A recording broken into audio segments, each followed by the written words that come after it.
Hello and welcome back to asset guide YouTube channel. आज की इस वीडियो में हम बात करेंगे यहाँ पर प्राइवेट ब्लॉकचेन और पब्लिक ब्लॉकचेन का जो अभी कुछ एक थोड़ा सा कन्फ्यूजन चल रहा है लोगों के मन में। तो ये क्या है प्रोसेस, किस तरीके से हुआ है, क्या करना पड़ेगा, क्या ज़रूरी है क्या नहीं, वो सारी चीज़ें आज हम यहाँ पर देखेंगे। क्योंकि काफ़ी रिसर्च करने के बाद ही हमें ये इन्फॉर्मेशन मिली है। इन्फॉर्मेशन वेबसाइट पर पब्लिश है, डिस्क्रिप्शन में लिंक है, आप चाहें तो जाकर वहाँ पर भी ये इन्फॉर्मेशन देख सकते हैं। तो देखिए, सबसे पहले हम बात करते हैं यहाँ पर प्राइवेट ब्लॉकचेन की। तो वन इकोसिस्टम जब पहले वन कॉइन के नाम से यहाँ पर था तो प्राइवेट ब्लॉकचेन थी जो कि इथीरियम पर बेस्ड थी। और ये भी अभी जो वन लाइफ वाला सिस्टम चल रहा था वहाँ पर ये सिस्टम हमें देखने को मिला था। यहाँ पर POA यानी कि पावर ऑफ अथॉरिटी जो एल्गोरिथम है, कंसेप्ट है, उसको यूज किया जाता था ट्रांजेक्शन को वेरीफाई करने के लिए। क्योंकि ब्लॉकचेन में ट्रांजेक्शन होते हैं और उनको वेरीफाई करके ही ब्लॉकचेन में ब्लॉक बनते हैं, जिससे ब्लॉकचेन स्ट्रॉन्ग होती है। तो सन 2015 से लगभग सन 2020-22 तक हम यही सुन रहे थे कि बनकॉइन के पास जो है एक सेंट्रलाइज एक्सचेंज है और सेंट्रलाइज जो है मतलब प्राइवेट ब्लॉकचेन है। बनकॉइन के पास प्राइवेट ब्लॉकचेन है और इस प्राइवेट ब्लॉकचेन को काफ़ी ज़्यादा बेटर बताया जा रहा था पब्लिक ब्लॉकचेन से। तब हमें पब्लिक ब्लॉकचेन के बहुत सारी डीमेरिट्स बताई जाती थी, लेकिन आज जो है सारी कंडीशन बदल गई हैं। तो यहाँ पर मैं एक पॉइंट और क्लियर करना चाहता हूँ। कुछ लोग कहते हैं कि कभी तो तुम वन कॉइन के फेवर में बात करते हो, कभी जो अलग बात करते हो। तो उसके पीछे का रीज़न आप देखिए, जब हमें यहाँ पर वन कॉइन पर इथीरियम बेस्ड ब्लॉकचेन थी या फिर प्राइवेट ब्लॉकचेन थी, तो उस टाइप पर हमें प्राइवेट ब्लॉकचेन के ज़्यादा फीचर बताए जाते थे और पब्लिक ब्लॉकचेन यहाँ पर हमें उसके डीमेरिट्स बताई जाती थी। लेकिन अभी चीज़ें सारी पलट गई हैं। अब प्राइवेट ब्लॉकचेन से वन कॉइन को खुद पब्लिक ब्लॉकचेन पर ट्रांसफर होना पड़ा है। इसके पीछे का क्या रीज़न है वो हम बाद में देखेंगे। लेकिन सबसे पहले यहाँ पर देखिए कि प्राइवेट ब्लॉकचेन में किस तरीके से ट्रांजेक्शन वेरीफाई होते थे। तो आपने जैसे कॉइन ट्रांसफ़र किए एक अकाउंट से दूसरे अकाउंट पर, तो वहाँ पर अथॉरिटी रहती थी किसी, जैसे आपका जो डील चेकर मैनेजर है या फिर कंट्री मैनेजर है या फिर और जितने भी आपके लीडर हैं वो सारी, या कोई जैसे टॉप मैनेजर जो भी है, टॉप मैनेजमेंट, तो वो इन सारी चीज़ों को वेरीफाई कर सकते थे। कंपनी के पास अथॉरिटी थी कि किसके पास कॉइन सेंड करने हैं, कहाँ से रिवर्स लेने हैं, इनवैलिड ट्रांजेक्शन हुआ है तो उनको कैसे रिफंड करना है। वो पहले POA पावर ऑफ अथॉरिटी थी, लेकिन अभी इसको चेंज कर दिया गया है। अभी इसको POS कर दिया गया है। POS में स्टैकिंग का सिस्टम आता है। स्टैकिंग का मतलब है कि आप बहुत सारे कॉइन को इकट्ठा करिए, एक नोड को वेरीफाई करिए, तो वहाँ पर आपको क्या है, ट्रांजेक्शन वेरीफाई करने पर कुछ जो है रिवार्ड के तौर पर कॉइन मिलते हैं, जैसे कि माइनिंग में होता है। ये एक तरीके का माइनिंग ही प्रोसेस है जिसमें कम एनर्जी लगती है और स्पीड बढ़ जाती है ट्रांजेक्शन की। फास्ट ट्रांजेक्शन होते हैं, सिंपल वर्ड्स में इस तरीके से समझिए। तो आगे की चीज़ देखते हैं, क्या इन्फॉर्मेशन है प्राइवेट ब्लॉकचेन से पब्लिक ब्लॉकचेन पर जाने पर क्या फ़ायदा हुआ है, हमें इस वेबसाइट पर ये इन्फॉर्मेशन मिलेगी। तो देखिए, सबसे पहले तो हम यहाँ पर देख लेते हैं कि पब्लिक ब्लॉकचेन होने के क्या बेनिफिट हमको यहाँ पर हुए हैं। तो मैं इसको बड़ा कर देता हूँ थोड़ा सा, जिससे कि क्लियरली आप भी इसको रीड कर सकें। हालांकि ये बड़ा यहाँ पर नहीं हो रहा, फिर भी कोई नहीं, चलो हम ऐसे ही देखते हैं। स्क्रीन का साइज़ मैं थोड़ा छोटा कर दूँगा और ये लेफ़्ट साइड में जो स्क्रीन है इसको हम यूज़ करेंगे कुछ भी यहाँ पर लिखने के लिए, ताकि आपको और समझने में कोई दिक्कत ना हो। तो सबसे पहले देखिए, हम यहाँ पर बात करते हैं, one ecosystem moved from Ethereum private blockchain to Polygon public blockchain. यहाँ पर आप देखिए इथीरियम से पॉलीगन पर मूव हो गई है। मैं शॉर्ट में लिखता हूँ इथीरियम और मैटिक यानी कि पॉलीगन, POLYGON। तो इथीरियम से पॉलीगन पर मैटिक पर ट्रांसफ़र हो गई है। यहाँ पर प्राइवेट ब्लॉकचेन थी और यहाँ पर पब्लिक ब्लॉकचेन है। यहाँ पर देखिए क्या फीचर क्या है, बेनिफिट क्या है मतलब पब्लिक ब्लॉकचेन के। तो सबसे पहले ये देखिए, sticking with private blockchain to generate permanent attacks from people about centralisation despite having Ethereum blockchain with POA। तो यहाँ पर इनका सबसे पहला रीज़न ये है कि जब हमारे पास प्राइवेट ब्लॉकचेन थी तो ज़्यादातर लोगों का ये अटैक रहता था, वो ये कहते थे या इस तरीके से निगेटिव बातें करते थे कि इनके पास कोई भी ब्लॉकचेन नहीं है, अगर है तो उसको पब्लिकली सबके सामने लाओ। तो उसी चीज़ को यहाँ पर देखते हुए प्राइवेट ब्लॉकचेन से पब्लिक ब्लॉकचेन में इसको शिफ्ट किया गया है। तो ये तो है पहला पॉइंट, यहाँ पर क्लियर हो गया है। अब देखिए, it does not change the market perception, क्यों इससे मार्केट का परसेप्शन चेंज नहीं होगा about importance of not depending on A central entity.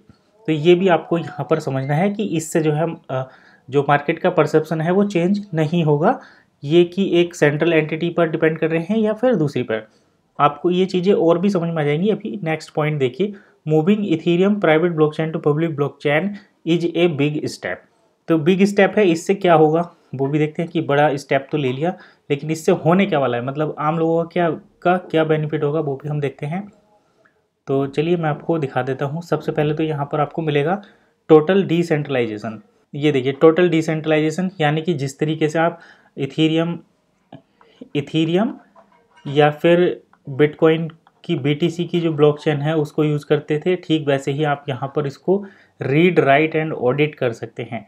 Bitcoin की ब्लॉकचेन को कोई भी रीड कर सकता है, कोई भी राइट कर सकता है और कोई भी इसको ऑडिट कर सकता है। तो ठीक वैसी ही फैसिलिटी अब आपको अपने वन इकोसिस्टम में मिलेगी।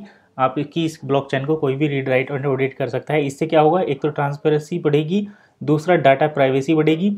यानी कि पहले आप जो है यूज़र का नाम पता कर सकते थे कि आपने जो कॉइन ट्रांसफ़र किए हैं वो किस आईडी पर किए हैं और किस पर नहीं। अब जो है ये पूरा एनोनिमस हो जाएगा, यानी कि यहाँ पर डाटा प्राइवेसी जो है, डाटा सिक्योरिटी बहुत ज़्यादा सेफ होगी। अब से पहले क्या था सेंट्रलाइज ब्लॉकचेन में कि हम ट्रांजैक्शन को रिवर्स कर सकते थे, क्योंकि अगर आपने कॉइन ट्रांसफ़र कर दिए और वो गलत आईडी पर गए हैं, मर्चेंट ने आपको प्रोडक्ट नहीं दिया, तो कॉइन आप रिवर्स ले सकते थे। लेकिन अब ट्रांजैक्शन जो है वो इम्यूटेबिलिटी हो गई है। अब अगर कॉइन यहाँ से यहाँ ट्रांसफ़र हो गए तो उसको जो है अब रिवर्स नहीं किया जा सकता जब तक कि ये अपने आप ही इनको इधर ट्रांसफ़र ना करे। तो ये चीज़ें यहाँ पर ऐड हुई हैं। इफ़िशियंसी यहाँ पर बढ़ गई है, POS में इफ़िशियंसी ज़्यादा होती है। अथॉरिटी में देखिए क्या होता है, जब हम कॉइन यहाँ से, ये आपके टोकन है, यहाँ पर ट्रांसफ़र करेंगे, कोई अथॉरिटी रहेगी वो वेरीफाई करेगी। अगर अथॉरिटी अवेलेबल नहीं है, संडे की छुट्टी है, तो ये सारी चीज़ें नहीं होती। लेकिन जब यहाँ पर डिसेंट्रलाइज सिस्टम हो जाता है, किसी की थर्ड पार्टी की ज़रूरत रहती नहीं, तो फिर आप इस ट्रांजैक्शन को जो है POS power of stack consensus algorithm के थ्रू कर सकते हैं। तो ये काफ़ी सेफ रहता है। अब हम आगे बात करते हैं यहाँ से क्या होगा, मतलब माइनिंग करेंगे, उससे रिलेटेड भी यहाँ पर चीज़ें हैं। तो हम आगे हैं नेक्स्ट पॉइंट पर, माइनिंग विद इंडिपेंडेंट नोड्स। तो यहाँ पर आप इंडिपेंडेंट नोड की साथ माइनिंग कर सकते हैं। यानी कि अगर आपके पास टोकन है, कॉइन है, तो आप इसकी एक नोड बनाकर, और जो ये ब्लॉकचेन यहाँ पर चल रही है, इस ब्लॉकचेन के साथ आप कनेक्ट हो सकते हैं और ट्रांजैक्शन को वेरीफाई करने में मदद कर सकते हैं। उसके बदले में आपको रिवॉर्ड मिलेगा, रिवॉर्ड में आपको टोकन मिलेंगे। ये यहाँ पर है। Company no longer interferes in the process. Company अब इसमें कोई इंटरफेयर नहीं करेगी, क्योंकि पहले था POA। पहले कंपनी के पास चीज़ें जाती थी कि ये नई नोड यहाँ पर जुड़ना चाह रही है, तो आपको वन इकोसिस्टम में एजुकेशन पैकेज लेना पड़ता था। अब उसका सिस्टम यहाँ से ख़त्म हो गया है। अब यहाँ पर POS आपके पास, आप कॉइन खरीदिए और अपने POS का यूज़ करिए, ट्रांजेक्शन को वेरीफाई करिए और कॉइन का रिवॉर्ड लीजिए। Is passed to third parties, you custodial your coins, no one can manipulate the transaction or blockchain, you no longer need permission from an intermediary। तो पहले आपको अथॉरिटी से परमिशन लेने की ज़रूरत पड़ती थी, अभी इसकी कोई ज़रूरत नहीं है। अब ये टोटली पब्लिक हो गया है, जैसे कि बिटकॉइन वगैरह में चीज़ें होती हैं। लो एनर्जी कॉस्ट, तो कौन एनर्जी इससे रिड्यूस होगी 99.99%। तो POA में भी वैसे कोई एनर्जी यूज़ नहीं होती, कोई यूज़ नहीं था, POS में हो गया। अब ये पब्लिक ब्लॉकचेन में है। POS में POW के कंपैरिजन में यहाँ पर एनर्जी जो है वो 99, ये होता है पावर ऑफ वर्क, ये है पावर ऑफ स्टैक। यहाँ पर कॉइन आपको इकट्ठे करने पड़ते हैं, यहाँ पर आपको हैवी ग्राफिक्स कार्ड वाली मशीनरी लगानी पड़ती है। और POA में आपको एक अथॉरिटी होती है कि आप कंपनी के मालिक हैं, मैनेजर हैं, डील सेकर मैनेजर हैं, एरिया मैनेजर हैं, क्या है उस तरीके से। आगे चलते हैं। यहाँ पर पॉलीगन पर आने पर स्पीड बढ़ी है, जिसमें 65,000 पर सेकेंड ट्रांजेक्शन हो गए हैं। Massive and global payment medium. Scalability is the used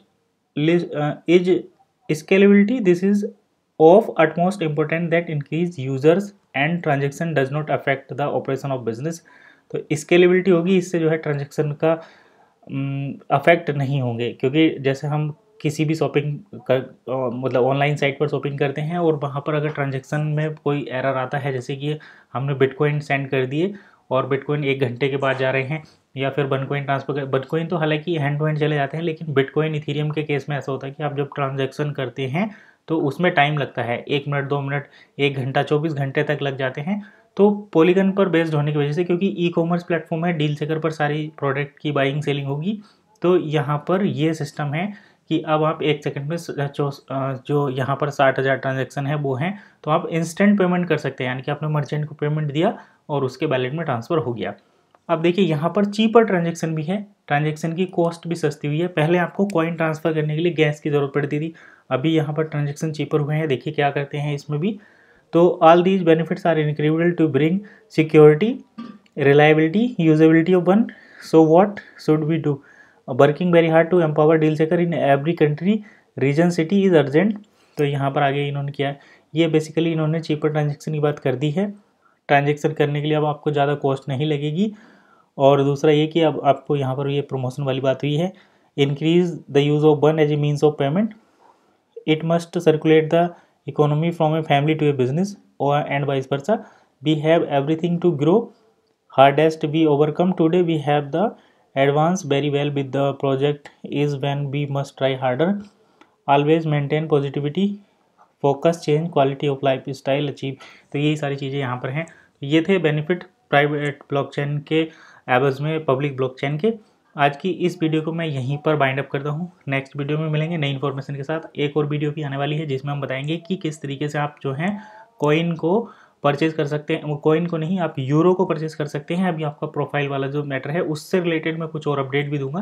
तो चलिए आज के वीडियो को यहीं पर बाइंड अप करते हैं, मिलते हैं नेक्स्ट वीडियो में नई इन्फॉर्मेशन के साथ। तब तक के लिए कीप वॉचिंग एसेट गाइड।